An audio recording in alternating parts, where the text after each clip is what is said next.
ఈ నెయ్యి వ్యవహారంలో ఇప్పుడు చూస్తే ఢిల్లీ వెళ్ళి వచ్చిన తర్వాత చంద్రబాబు నాయుడు గారు ఏం మాట్లాడకుండా మెలకుండా ఉంటున్నారు. దీన్ని మళ్ళీ పెద్ద చేయడం నాకు ఇష్టం లేదని ఓ మాట అన్నారు. దీన్ని ఎలా చూస్తారండి? నిజంగానండి. అసెంబ్లీ సాక్షిగా చంద్రబాబు నాయుడు గారు చెప్పడం జరిగింది ఈ మాట. లడ్డూ వ్యవహారం గురించి మేము మాట్లాడము అని ఈరోజు చెప్తున్నారు. అసలు లడ్డూ వ్యవహారం గురించి ముందుగా మాట్లాడింది ఇదే చంద్రబాబు నాయుడు గారు. ఏ విధంగా మాట్లాడారు? నీ దగ్గర ప్రూఫ్స్ ఉన్నాయా అని చెప్పేసి విలేకరులను అడిగిన పరిస్థితి కూడా చంద్రబాబు నాయుడు గారిది ఉంది. ఏ అధికారంతో వీళ్ళు ఎటువంటి ప్రూఫ్లు పెట్టుకొని ఏ విధంగా ఒక తిరుమల తిరుపతి దేవస్థానం గురించి ప్రపంచవ్యాప్తంగా ఉన్న హిందువుల మనోభావాలని దెబ్బతీసే విధంగా వీళ్ళు మాట్లాడటం జరిగింది. ఈరోజు వాళ్ళ ప్రభుత్వం వేసిన సిట్ ఏదైతే ఉందో వాళ్ళే ఈరోజు ఎటువంటి జంతు కొవ్వు ఏది కలవలేదని చెప్పేసి ఇవ్వడం జరిగింది. క్లియర్గా మెన్షన్ చేశారు. మేబీ కానీ దీంట్లో ఢిల్లీ వెళ్ళొచ్చాక అమిత్ షా అని వీళ్ళందరూ వార్నింగ్ ఇవ్వడం వల్లే చంద్రబాబు నాయుడు గారు తగ్గారని మీరు అనుకుంటున్నారా? ఖచ్చితంగా అండి. ఢిల్లీ వెళ్ళి వచ్చిన తర్వాత ఈ మాటలు మాట్లాడటం జరిగింది. మరి ఇప్పటివరకు తిరుపతి లడ్డు తిరుపతి లడ్డు తిరుపతి లడ్డు ఏ రోజు చూసినా సరే ప్రతిరోజు తిరుపతి లడ్డు గురించి వీళ్ళ పార్టీకి సంబంధించిన నాయకులు ప్రతి ఒక్కరు రోజుకొకరు ప్రెస్ మీట్లు పెట్టి మాట్లాడటం జరిగింది. ఈరోజు ఎందుకు మాట్లాడటం లేదు?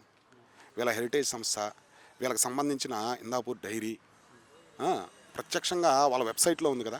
17వ స్థానంలో ఇందాపూర్ డైరీ గురించి క్లియర్గా హెరిటేజ్ సంస్థే మెన్షన్ చేసింది. ఈరోజు అది మా కో అప్లికెంట్ ఏదో సంథింగ్ వీళ్ళు మార్చి చెప్పడం జరుగుతుంది.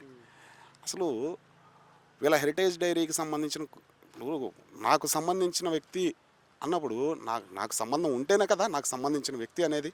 ఎవరైనా నాకు సంబంధం లేకుండా నాకు సంబంధించిన వ్యక్తి అని ఎలా సంబోధిస్తారు? ఇందాపూర్తో వాళ్ళకి సంబంధం ఉంది కాబట్టే కదా వాళ్ళకి.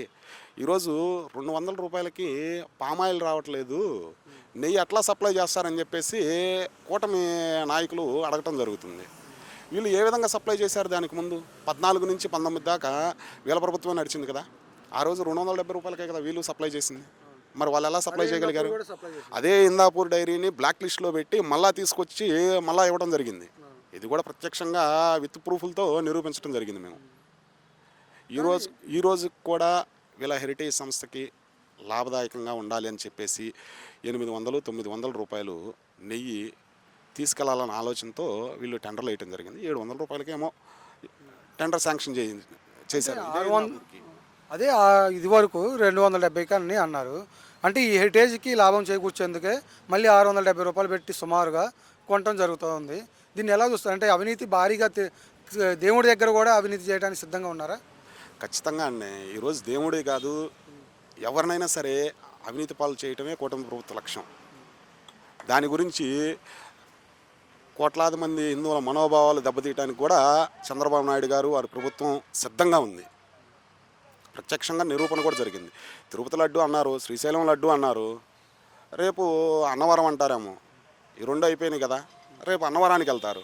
ఇట్లా అసలు హిందువుల మనోభావాలతో ఆడుకునే పరిస్థితి వీళ్ళు.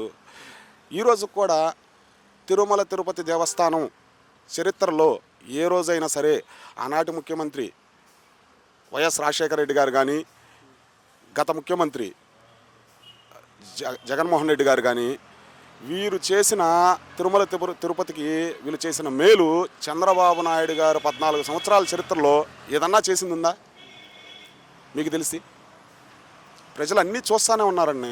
ప్రజలు ఎవరు కూడా ఏది మర్చిపోరు. మీరు మర్చిపోతారనుకోవటం కూడా అవివేకం.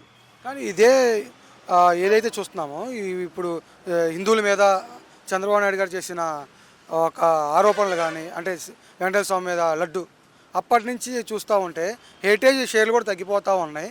అలానే ఏదో ఒక దేవాలయంలో ఏదో ఒక సంఘటన జరుగుతూ ఉన్నాయి, చనిపోతూ ఉన్నారు. ఈ శాపం అనేది తగిలింది అనుకోవచ్చా ఆంధ్రప్రదేశ్ రాష్ట్రానికి? ఖచ్చితంగా అండి. ఈరోజు హెరిటేజ్ షేర్లు పడిపోతున్నాయి కాబట్టే చంద్రబాబు నాయుడు గారు పబ్లిక్గా మేము వీటి గురించి మాట్లాడము అనే మాట అసెంబ్లీలో మాట్లాడటం జరిగింది. తిరుమల తిరుపతి దేవస్థానం గురించి కానీ, లడ్డు వ్యవహారం మీద కానీ మేము మాట్లాడమని చెప్పేసి స్వయంగా చంద్రబాబు నాయుడు గారు చెప్పడం జరిగింది. ఈరోజు వరకు మాట్లాడాల.